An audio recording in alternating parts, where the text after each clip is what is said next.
Mopar World for June of 2022, the Mopars in the Park show in Stillwater, Minnesota. I'm back again in Minnesota at arguably one of the top 5 best Mopar shows in the country, the Midwest Mopar Club's Mopars in the Park. This year marks their 38th annual event. It takes place over a 3-day weekend at the beginning of June, always following Memorial Day.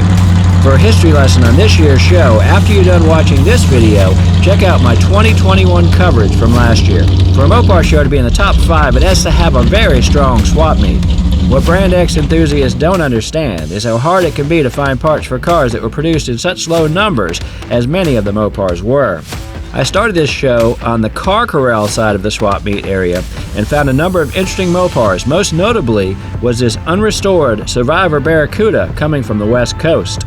In addition to a number of cars for sale in the swap meet car corral area, the Mopars in the Park show also has a solid number of parts swap vendors, some only really setting up and selling Mopar parts at this particular show. That makes for good picking for those who like to come to a swap meet and find that needle in a haystack. That's exactly what happened for Scott Dowse, who is a longtime veteran of the hunt for ultra-rare Mopar parts. Fine. All right. There's certain people that come to car shows and they sell parts, and there's certain people that come to car shows and they buy parts. And Scott is one of those guys that finds the rare parts. Scott, tell us about this.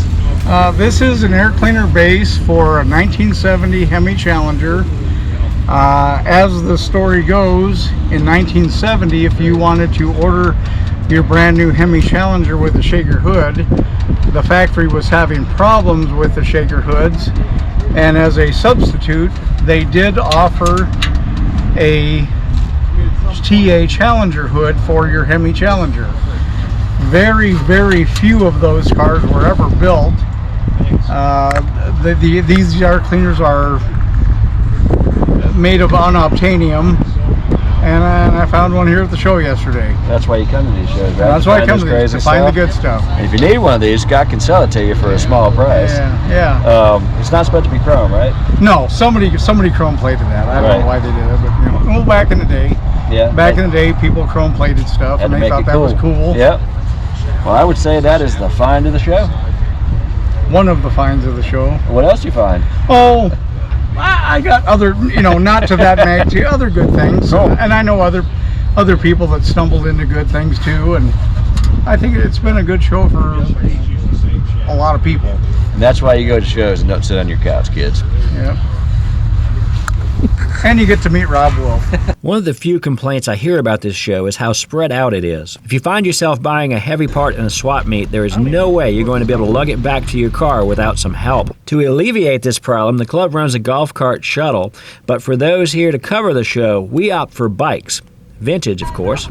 Many longtime Mopar shows have been trying to seamlessly blend both old and new Mopars together, and I must say Mopars in the Park has been more successful than most shows at pulling this off. Rumor has it that there's a very unique 1969 GTX that just rolled into the car show, so that's my next stop on my hit list. Just like it is. Keep going. All right, straight back. Straight back. That's good. Where'd you find the car at? It was south of Nevis, like 6 miles. Okay. Nevis, Minnesota. You knew it was there, or you just happened upon it? We retired a transformer from there. So, and I peeked underneath the garage door. And you got ahead and raced it, and how long? Since the early 80s, late 70s. The funny thing about this car is the only part that isn't gnarled up is the original grabber hood, which for some reason still has the factory box bolted underneath it. Outside, the show cars are assembled by model. I was told that this year's car show count was a little over 100 shy of what it was last year. I'm sure that was due to high gas prices. Interestingly, though, word was that the spectator gate was about equal to what it was at last year's show. In addition to the cars displayed outside, the club handpicks a special few to highlight inside the facilities in 4 pole barns. You can think of this show layout like a mini Chrysler's at Carlisle event. Inside of one of those buildings is where I found the legendary Linda Vaughn, the original Hearst girl, signing autographs for her countless fans and looking over vintage pictures. This car, I bought it brand new on my 19th birthday 50 years ago last January. Last month was the 50th anniversary of my first date with my wife.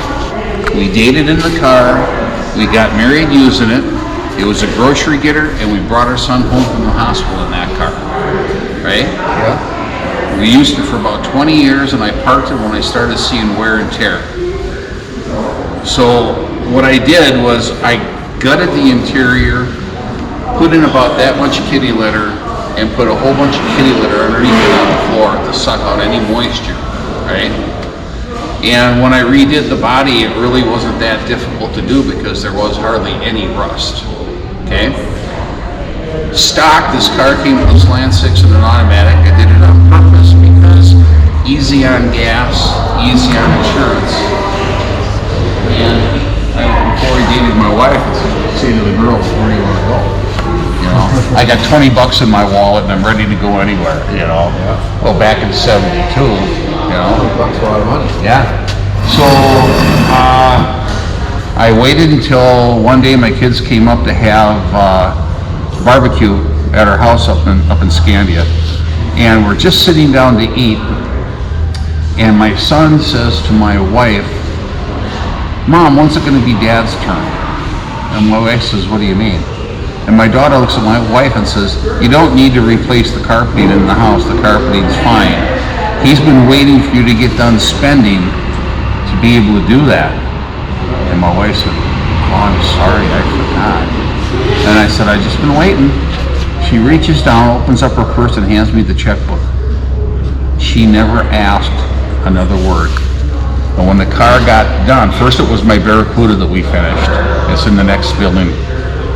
And then I did this, and this one cost me considerably more than the Barracuda because of what I've done.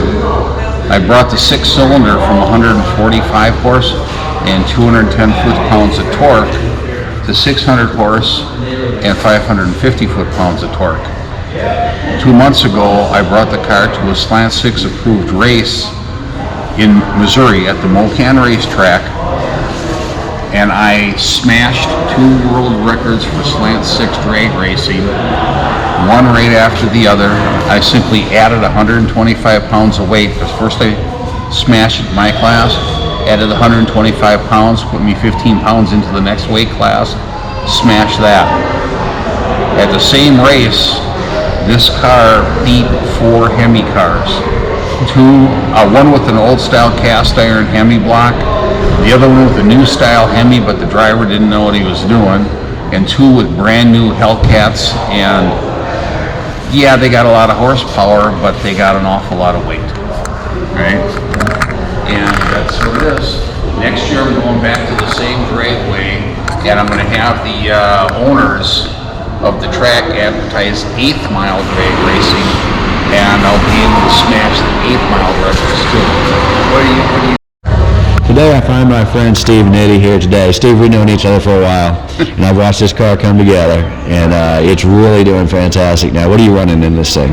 About the best quarter-mile time so far was 2 months ago, 10:56 at 125 miles an hour. And that's incredible, because what we're talking about here is a Slant 6. Yes. So, which, as most people know, none of this stuff on here you can just go buy. So, yeah, so what? First of all, what possessed you to make a Slant 6 go that fast? Nobody's done it. Okay. There's a reason for that, Steve. There's a reason for that, yeah. So you went to Sheridan Performance. And what did they say when you walked in and said, I want to build a Slant 6? They thought I was nuts. Yeah, well, we all still think you're nuts.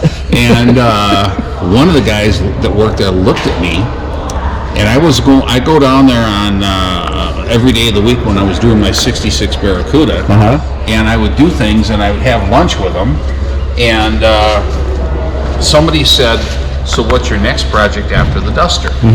And I said, or after the Barracuda, and I said, my Duster.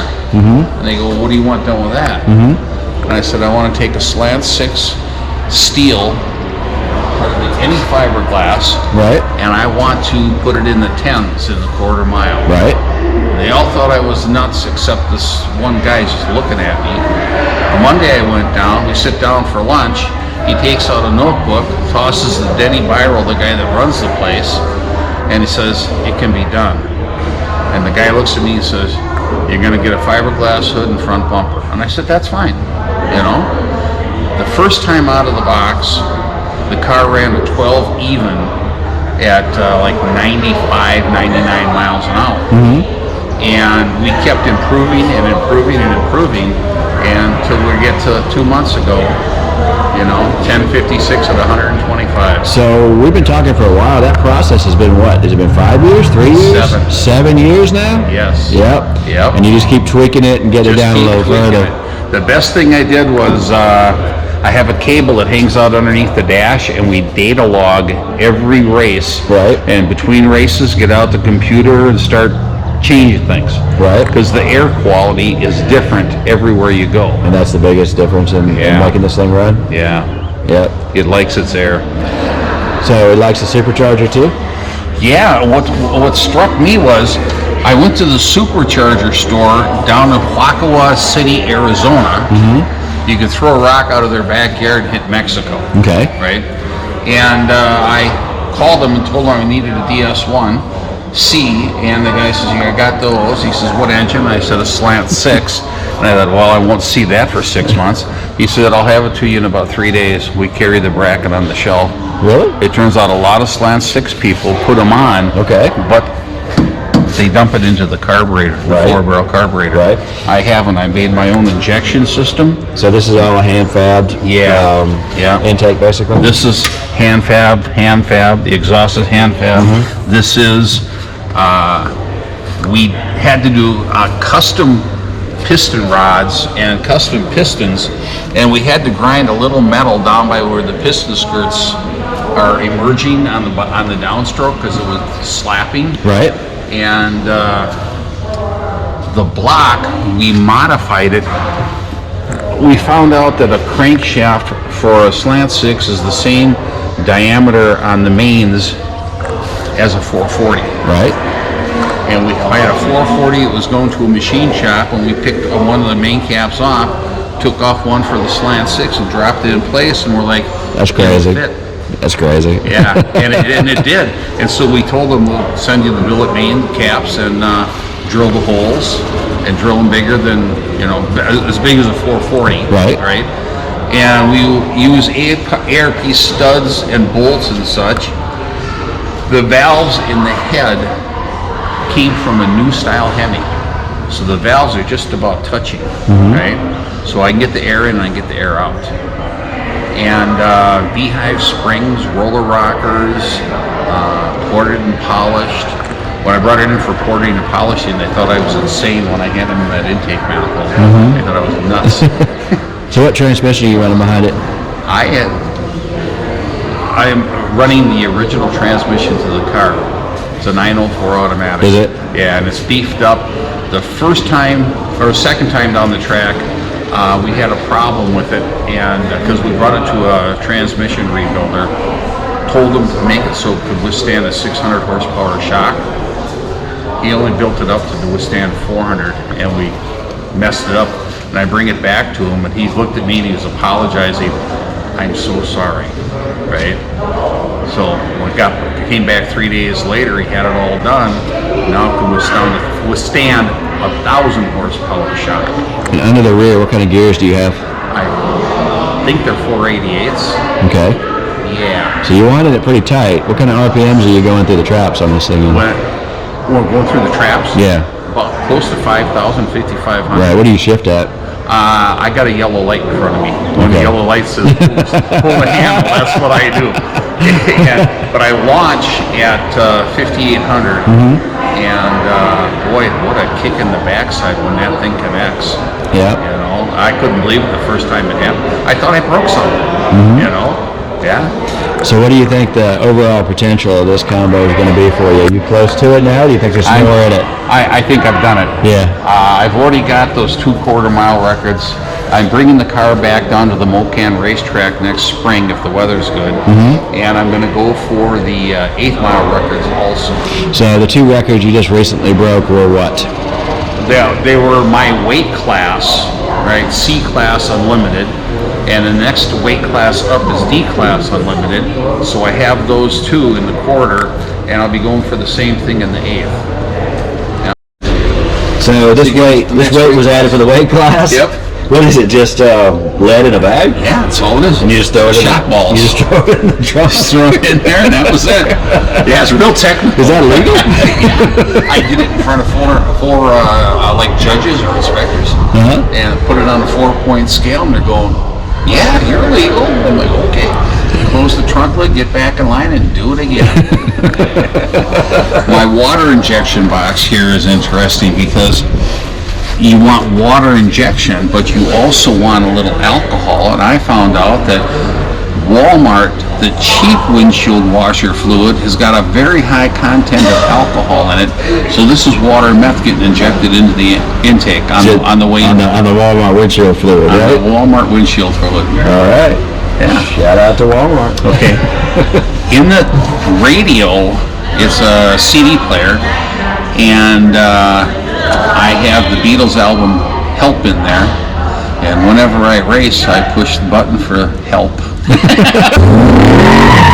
A very unique aspect to the show is its food court that is very reminiscent of a state fair with all the staples one would expect.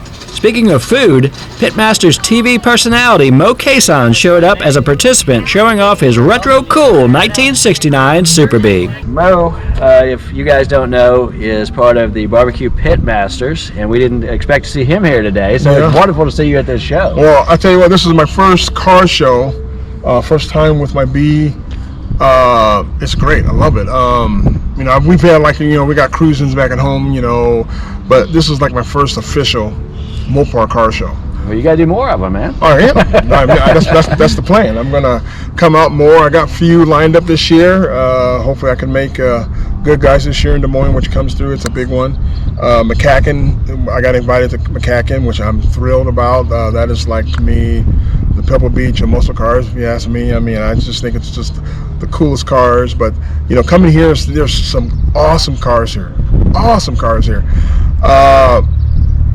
That's just amazing, man. I mean, seeing some of these, like the old super stockers, I mean, it's just awesome.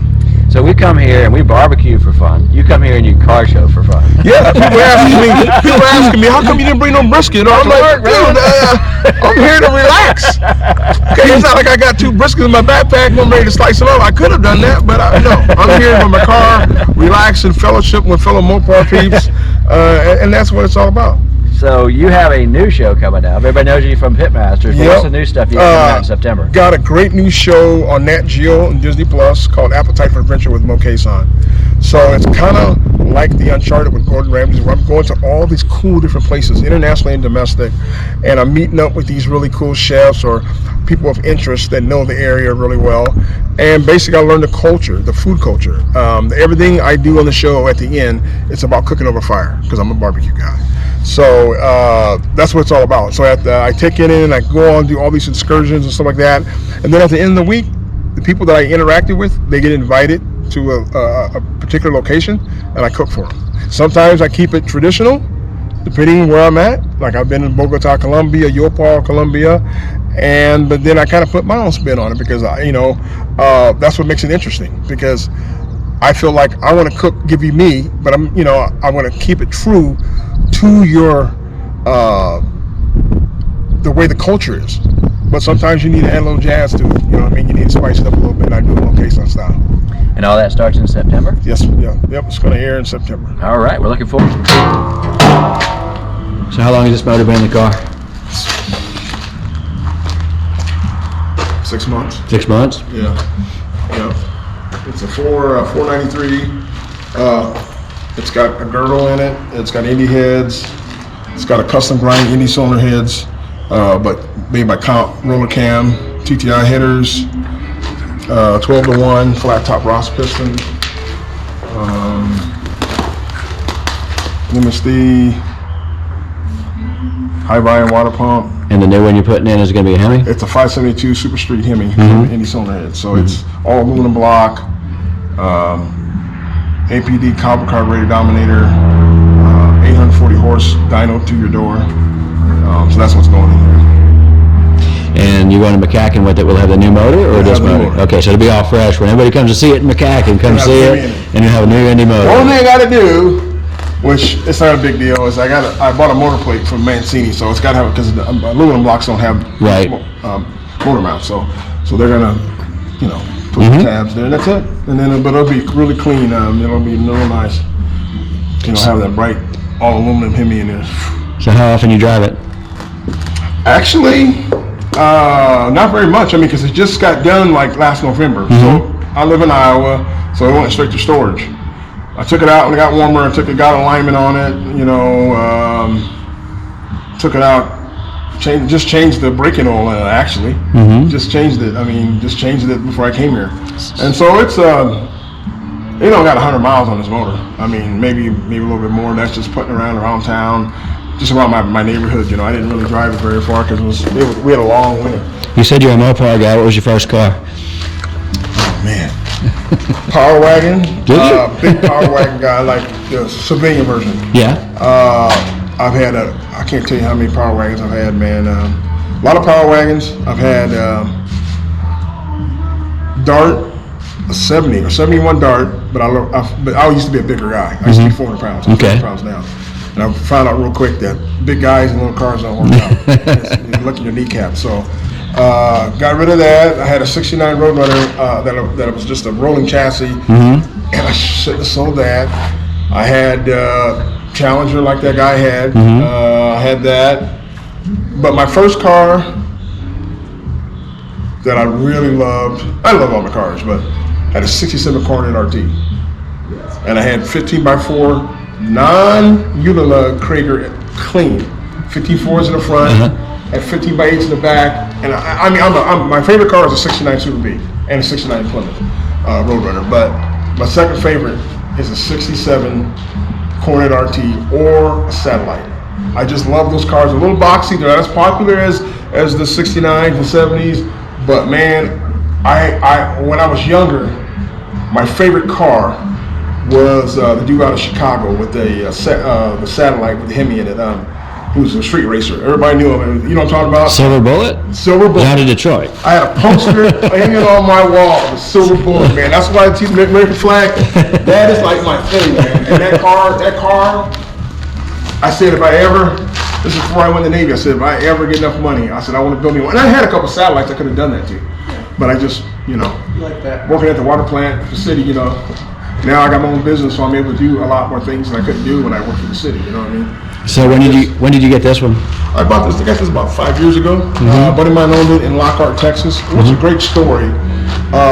He owns a big barbecue business in Clark, New Mexico, on top of a mountain. Man, the guy's just great. But his dad had the Chrysler dealership in Lockhart, and he worked in the dealership with his dad. It's a family business. And when Obama was in office, when the economy tanked, remember they had those buyouts? Well, when Chrysler took their money and GM took their money, the underperforming dealerships They had got to cut. close. Yep. Now, it killed his dad, literally killed his dad. Right. His dad started that business back in the day. And it was a great story. But his dad came to work every day.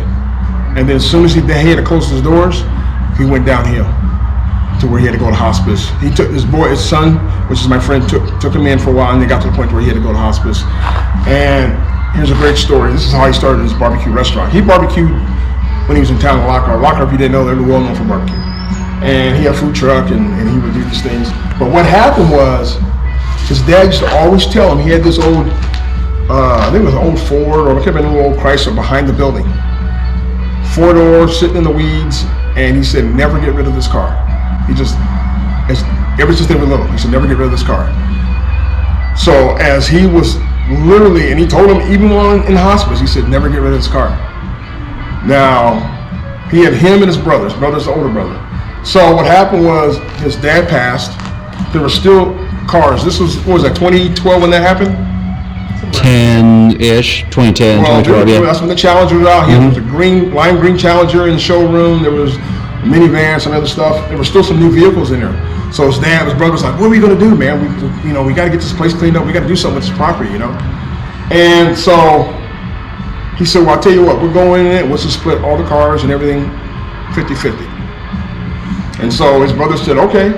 So he was a younger brother, and he told him, he said, you get first pick. So brother said, I'm taking the Challenger.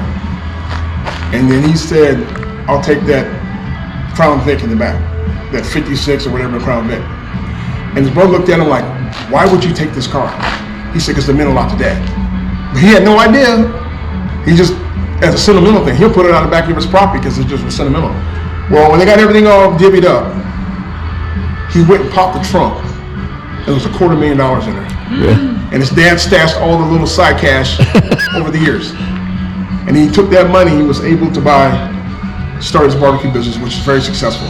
But he had Barracudas, he had drag cars. So this car was sitting behind the building on a red trailer, old school trailer. And it was rough. But it had A4 silver, it had the original 383 stints, the original 4-speed cylinder, the N96 hood, everything was still there, but it was rough. But he accumulated a lot of sheet metal, brand new AMD sheet metal for it. So he had this box laying against the car. And I had a Chrysler 2-door Newport, 71 or 72, clean. And I was getting ready to restore it. It was clean. It came out of Oklahoma, no rust on it. And I just had the interior done on it. And I just came from the upholstery shop. I was driving home. I was coming off the interstate, and I was crossing. There was a bridge, and then I was crossing over. I got the green light. This lady's on a Caravan, looking at her phone. And by the time I looked up, she didn't even break. By the time she broke, she was already in me. I mean, a 72 Newport's a good-sized car. It broke the K member.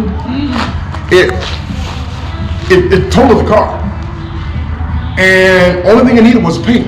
I had the new vinyl top put on it, the interior completely redone. It was beautiful. Only thing I needed was paint. No rust on it. So luckily she had insurance. And so, but because it's a 72 Newport with what was a 400? I think a 400 big block. She was just like, I had just enough money I got from it to cover the interior. So I was out. So I was telling him this story. Because he's a barbecue guy. I'm a barbecue guy. I judge on TV and I do a lot of barbecue stuff. And so he goes, man, I got a car for you, bro. He didn't even know I was a car guy. It was when his buddy had a cabin up there in Clockcroft, and he introduced me because I was on Pitmasters as a judge and he wanted to meet me. So we got communicating, and he started telling me that he's a car guy. He's a Mopar guy. He started telling me about his Barracudas and Road Runners he had, his drag brake. And I was like, are you kidding me? And I started talking, and his eyeballs lit up. I even talked about the Silver Bullet and all that kind of stuff. And he was like, you know what, Mo? He said, I got a car for you, man. He said, I said, what do you got? He goes, man, I've got a 69 Super B. He said, it's rough, but it's a good car. It's got a rare paint color, A4, not for any of those were made that year. So I thought he was like just BSing me. So I was actually going to a barbecue cook-off 2 weeks later. I said, well, before I left, first I said, if you ever get rid of that, I said, let me know, man. You know what I mean? And I really honestly didn't think anything was going to sell me. I mean, who's going to, you know what I mean? It's hard to hell to find these cars. And so I got a text. It was a picture of this car in trailer. I pulled off to the side. What do you want for it, man? He said, Mo, you're a good dude, man. I like you, man. He said, I really do. He said, just promise me one thing. He said, if I sell it to you, and if it gets to where you start tearing in this car, and it's too much for you, because a lot of people get a car like that, and then, and they just sit because it costs a lot of money. He said, just sell it back to me, man. And I said, sure thing. In the back of my head, I said, you ain't never getting this car again. Ever. He said, give me $7,000. I said, I'll be down next week. It was dead of winter in Iowa. And I remember in January, I went and got my trailer, little car trailer. I rolled down to the lock car. I went straight to his bank, deposited money, took a screenshot of a cancel check, because he was in Clockcroft running his business. He goes, yeah, just go over and get it, man. I think what I learned at this show was because of skyrocketing high gas prices that for now, people are picking and choosing what shows they're going to trailer their car to. Hence the slightly lower car show count we saw at this year's event. That does not mean the show's attendance was necessarily any smaller. I believe that many of those that could have brought a show car still attended this show. It'll be interesting to see how this trend plays out going forward. If you like this video, hit the like button, and if you want to see more like this one, go ahead and smash the subscribe button to Mopar TV. It's absolutely free. For the full story on these and many more cars from this Minnesota show, make sure you're a subscriber to the only Mopar magazine that matters, Mopar Collector's Guide. Well, that's a wrap from Minnesota. Until next month, I'll see you on the pages of MCG.